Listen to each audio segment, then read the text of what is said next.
Hello, I thought it might be helpful just to make a very short video about frenular problems. The frenulum is a little string connecting the tip of the penis to the foreskin on the underside. A lot of men refer it as the banjo string. And while most men aren't really aware of its purpose because they've never had a problem with it, in a small percentage of men, maybe 1 in 100, the frenulum can either be too tight or it can actually tear, and this nearly always happens during sex.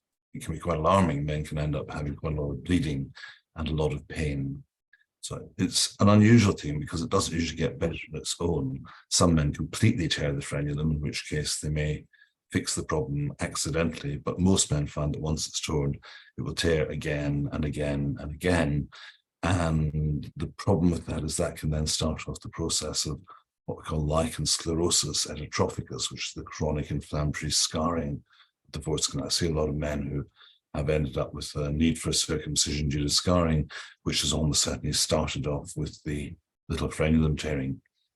Now, most doctors, if they see this, will recommend a circumcision straight away. And while that may be an option, and that does fix the problem. In fact, we published a number of years ago the technique of frenuloplasty. It was in the British Journal of Urology International.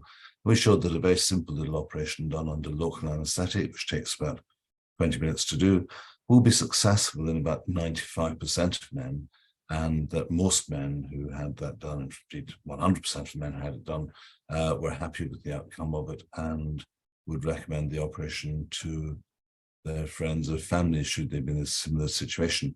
So really a very, very short video to say that if you've got a painful foreskin and it's been tearing underneath, then while a circumcision may be the right way forward, and while you will need something to be done about it because it won't heal itself, nonetheless, if that's what the problem is, then usually a frenuloplasty will actually fix the problem and allow you to conserve the sensitivity of the rest of the normal foreskin. So I hope that may have been helpful for those men who find themselves in this plight.